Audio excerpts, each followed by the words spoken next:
If everyone could give a warm welcome to Len Simard. Thank you. Thank you, Laura. That was a little overdone, but thank you. It was very kind of you to do that. I should make one side note on that bio. As of a few weeks ago, as some locals in the room know, I actually resigned from the New Canaan Field Club after 22 summers.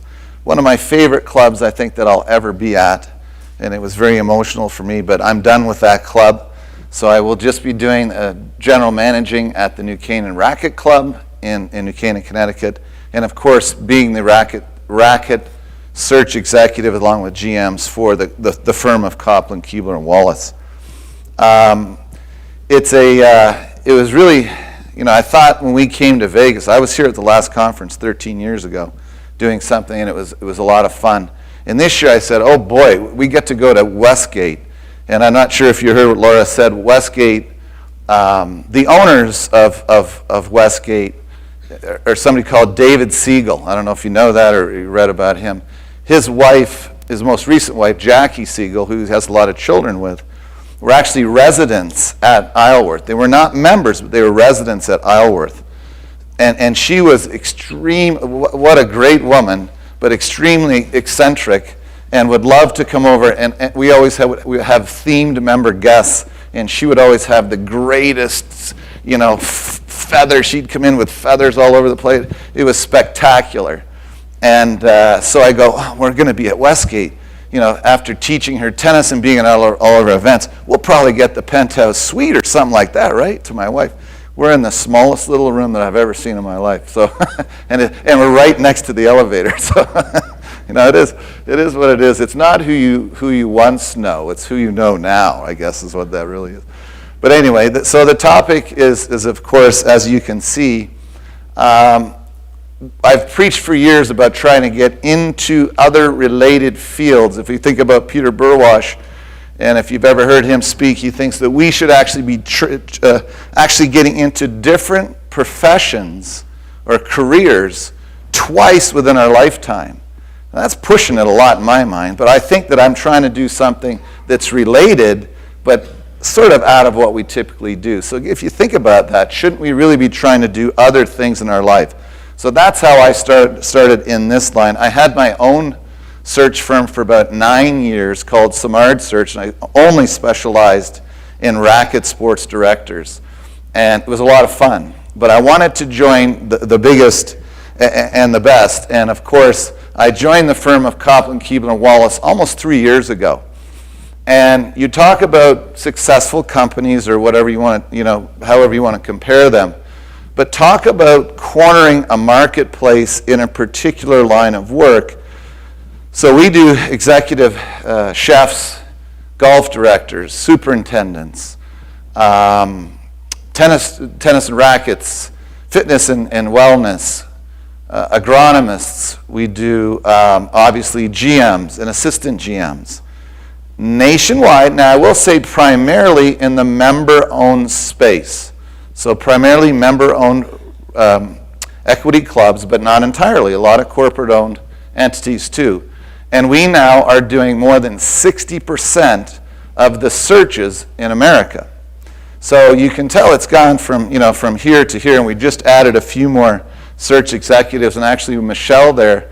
And I'm sorry, this is not an infomercial for I'm out of this in one more minute, but it's not an infomercial. The point, what I'm really trying to make is we visit a ton of clubs.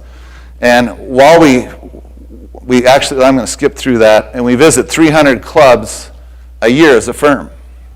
And so we really do have an idea of what general managers or search committees or boards are looking for when they are looking for their next director of tennis. That's all really my point was. I'm asking Louis Ballantyne over here to be my right hand, even though he's on the left. And I've always found that at times you're going to have questions, and sometimes you really just don't want to ask them. You go, maybe it's important, maybe it's not, so I'll just skip it. So please, take that number down or text it, put it in your phone right now. If a question comes up related to where you are in your career, where you want to get to, what you think I've had a roadblock on something, please text it here, Louis is going to come up here and he's say, hey, Len, there's a question, and I'll be happy to answer it. So you can see we're dealing with the boards, the ownership, search committees, and GMs or senior staff. What have we learned in all this time? You know, there's a lot of expectations now that are changed from when we were, you know, I think about Bill Mountford over there, who's not quite as old as me, but the way we used to get our jobs, and I've gotten jobs this way too, is I knew somebody, said, hey, you'd be a great director at the club. Why don't you become the director to our club? Thank you very much. It was over. Those times have changed, completely changed. And in order to get a job nowadays of any significance, we have to be pretty sharp. We got to be pretty sharp in many different areas. And these are some of the areas that I'm going to cover today. So I'm going to use my club. As I said, I just resigned, so I'm running the search for them. It's only a 5-month club, 4 to 5 months, but it pays at least like a year-long one. So if you're looking for a great summer, family-oriented club that I consider one of the best in New England, we can talk later. But I wanted just to give you an idea. We start off by trying to find out exactly what it is that a club is looking for through a variety of ways. We have many pointed questions to the search committee, the GM, senior staff, and even board members. And if they even want more input from some of the membership, they want to actually ask them. You know, here, we'd like you to fill out this culture survey to find out exactly it is what you're looking for. And what we find out is some pretty interesting things. Okay, so on this job, number 1 is leadership. I'm not sure if you can read it. Direction for staff, including hiring and training of expertise. Training expertise. That's their number 1, what they're looking for in their next director of tennis. Okay, number 2, visibility and availability to members and staff. That's number 2. You're going to see a pattern here. Number 3, communication skills, both written and verbal. Number 4, coaching and instruction abilities. That one there is particularly high in this case. The average club, that ranks much lower, to give you an idea. Okay, so going through your initial ideas, do you think that's what you would think? You know, most people think, if you're a great instructor, great teacher, I'm going to be a highly considered candidate for a great job. Providing leadership direction for the tennis committee. Tennis programming experience for competitive players. There's also one for social players and recreational players. Grow engagement and usage of the tennis facility and operations. Okay, think about why they're doing a search. I happen to resign, but the most situations where they are looking for a new director of tennis, there's been a failure, a breakdown somewhere in their program, and that's why they're actually looking for somebody. So I don't want to go through them all, but I want to show you at the bottom. Renovation, construction, and remodeling expertise or experience. That's one of the lowest ones. Other racket experience, again, in this particular case, this is a hardcore tennis facility, swim facilities, social facility. We don't have pickleball. We do have platform tennis. But there isn't anything like that. That's another entity. So that would typically be a little higher. Pro shop experience. You will see a trend here. And actually, when I get into the details of what they're looking for with more specifics, I'm not even going to bring it up. That's how far that's gone down from the days that we used to be, yeah, I own my own pro shop. I do a great job with the pro shop. And guess what? That's not a big thing. The internet is taken over, or there's buying, they have a buying merchandise person that's taking that over for them. The club might own it, or if the club is smart, they try and give it to you because there's not too much to be made. There's always exceptions. The resorts are obviously making a ton of money. So I just wanted to give you an idea about that. Here's one that I just finished. The offer's on the table right now. It's a club. It's the number 1 club in Naples, Florida. And this was their criteria. And again, if you look, leadership direction for staff, including hiring and training expertise. Number 1. Ability to grow engagement and uses of the tennis facilities and operation, and then visibility and availability to the members and the staff communication skills. Okay, this one is a real tricky one, right? This says, in case you can't read it, significant inter-club team experience and expertise. And anybody who's smart in this world doesn't want to go anywhere near that, right? We want to try and stay out of that as much as we can. So I just want to give you an idea. We start off with that. Once we have the culture survey completed, we do a very well-worded candidate questionnaire for who we think really are some really serious candidates. And we have them do this questionnaire. The questionnaire, I'll show you a few questions on that later, but I just thought I just want to get into it as far as what we do. So the number one thing you saw, that leadership. So what does it really look like? You know, we all know, I'm not telling you anything you don't know, and if I think it's something pretty simplistic, I'm going to skip right through it. But managing people, there's very different, right? Managing is the process, leading is with people. This is what we typically see with a lot of tennis directors. A lot of tennis directors get hired, and when they talk, even in their interviews, or when we're interviewing them on the phone, and they're talking to a search committee, and they talk about, I do this, and I've been able to do that, and I was able to increase the volume of juniors exponentially.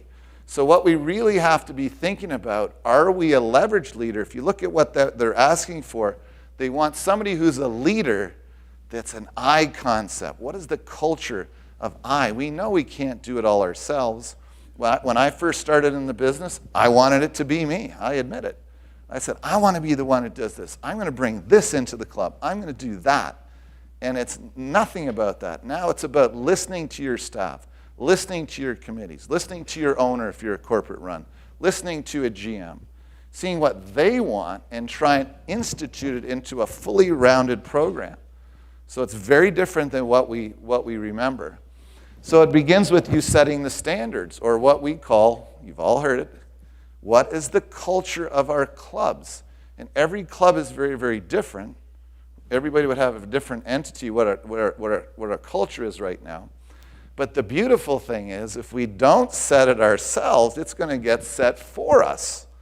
So if we don't come in there as the leader of our own department, in this case the tennis or rackets department, and start to say, this is how we're going to run the operation, this is what you're going to get from me as the leader, then we really are going to have something else. Sometimes the inmates run the asylum, and your assistants start to dictate what's going to happen. Or the very worst thing, the number one reason why directors of tennis are losing their jobs nowadays, because there's too much committee involvement. Why is there too much committee involvement? They don't have confidence in you to do that and set the culture.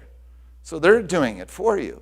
There's a couple of telltale signs, if you know, not that this is a talk on losing your job, but when we get pulled in, this is usually one of the two things. They're not doing their job because the culture wasn't set correctly, the expectations were not there, and then all of a sudden their members start to go elsewhere to take lessons.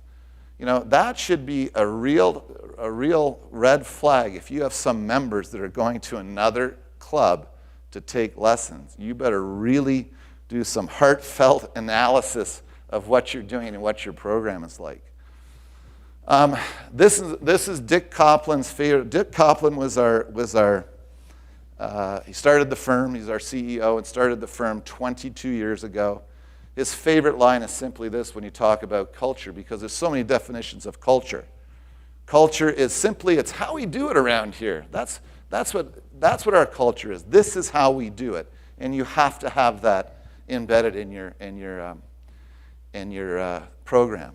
So, getting into some of the details about what it is that a GM or search committee or board of directors, when they go to when we're interviewing them or they're going through or telling us what it is that they're looking for, are they a super visionary? Because let's face it, let's go back to who they are. They're phenomenal business people in their own realm, tremendous, but they don't know how to run a club.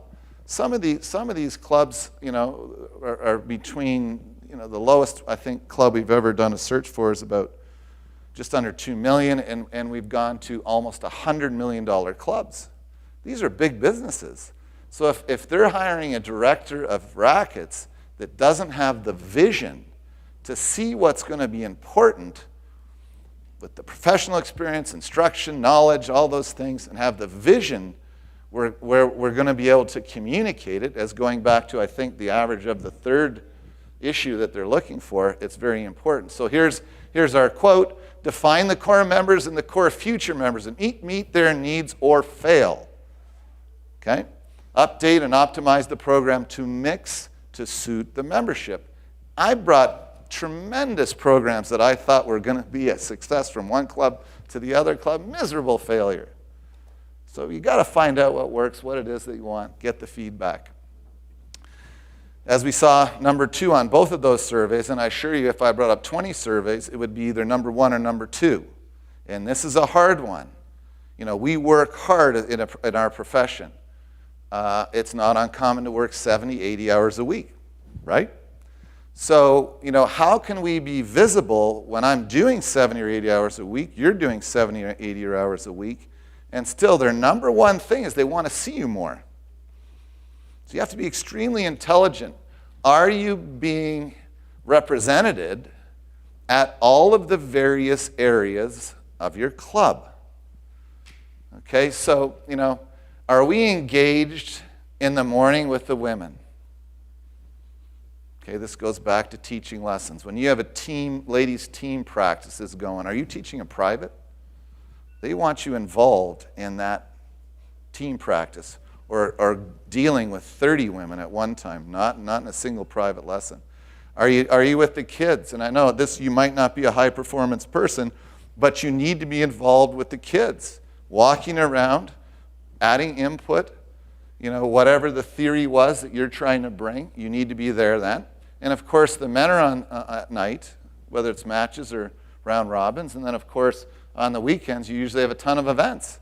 So we're there a lot. But again, number 2 is really member and customer interaction. Believe me, people want to see you as the director of tennis, always, even if it's a hello, how you doing?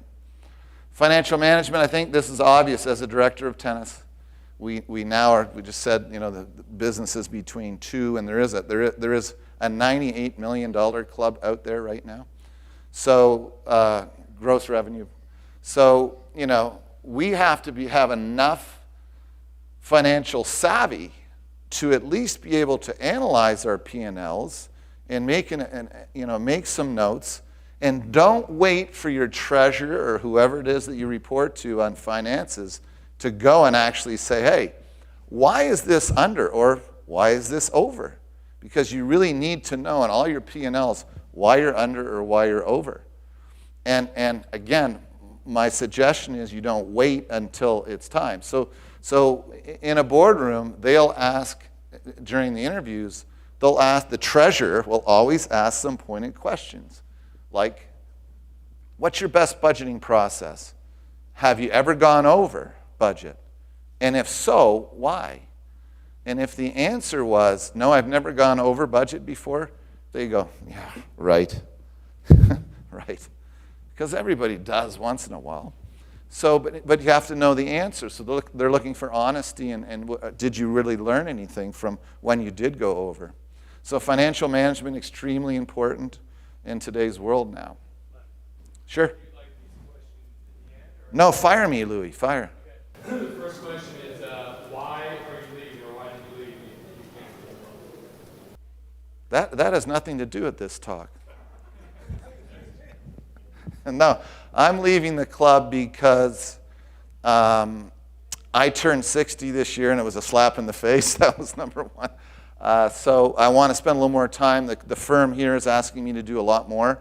As I said, I'm hiring GMs. I'm also doing a number of consulting things for the firm on top. So and quite frankly, you know, the amount of hours that I was doing with 3 jobs was a little too much. One had to give.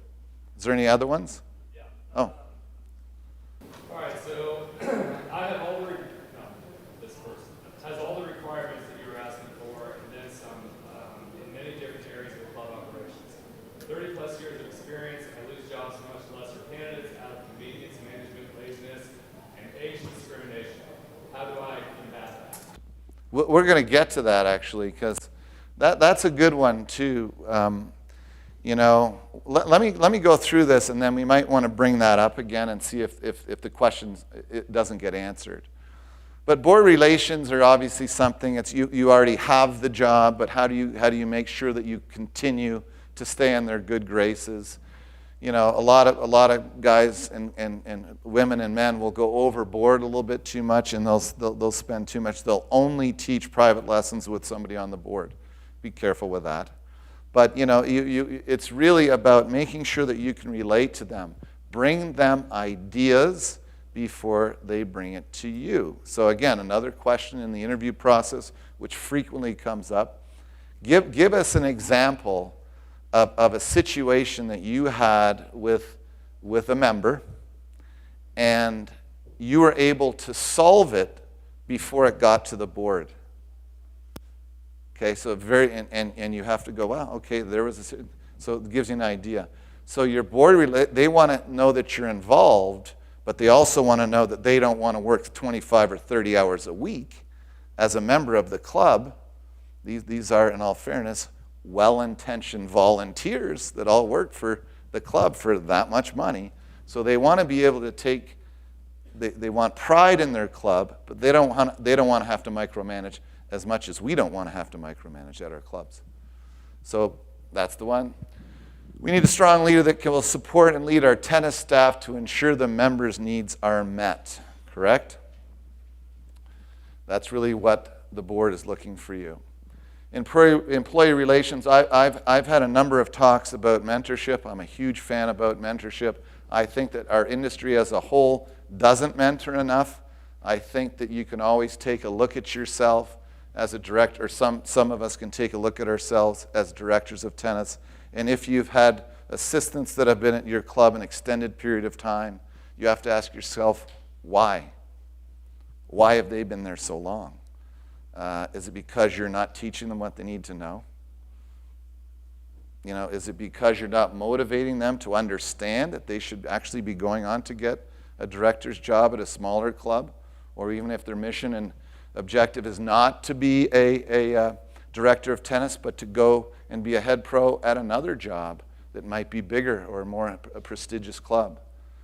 But I caution you, if you have, I'll give you another question during the interview process with many of the candidates. They'll ask, okay, you have how many employees do you have? And they'll say 7. Okay, what's the longest tenured one? And somebody will say 28 years. And they'll ask them why. Where did you fail? What went wrong? Why are they still there? So again, we want them to learn what the business is and move them out into a more applicable job much sooner than a 28-year span. Okay, so that's showing them. And then it'll follow up with how many of your former employees are now running their own club? How many? And if it's 1, it's not going to be treated very highly. So you have to be developing them all the time. So employee relations is extremely high. And then, of course, how to do it, while you're there, and there has to be a check and balance. Giving them challenging projects, but then having a way of checking to make sure they're doing it and coming back and saying, this is where you needed a little more work. I would like to see a competent steward of the we culture so we can eliminate silos and integrate the team effectively, right? Someone more than an outstanding individual contributor who wants to do everything himself or herself. This is not a good thing. I would like to see someone who flourishes in a we culture rather than an I culture, someone who can attract, retain, grow, and most importantly, lead a team of professionals who we all get along together are synergistic and row the same direction. Communication. We obviously know verbal, written communication is extremely important when you're dealing with boards, GMs, everything else like that.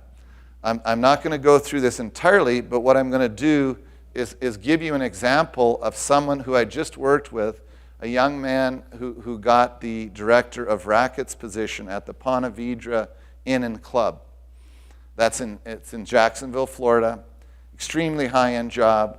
And this is what our world kind of comes down to now. This is a great example of what our second step would be, where after they do a candidate questionnaire and they get the committee gets an idea of their writing style and their content, but how they can produce a portfolio of what they've done, showing content, showing what they've done in the past, communicating what was there. So, before I show that, the director should be knowledgeable of the best practice for providing a holistic experience at the club, all levels, and be a keen communication expert, strong management. So here we go. So this is, right before I do that, this is the questionnaire. So we want to find out what their style is, what their knowledge is of things. We want to dig deeper than what their resume and cover letter are, and we want to know, we go back to the culture questions that the search committee and GM wanted in their next director of tennis, and we pinpoint those things.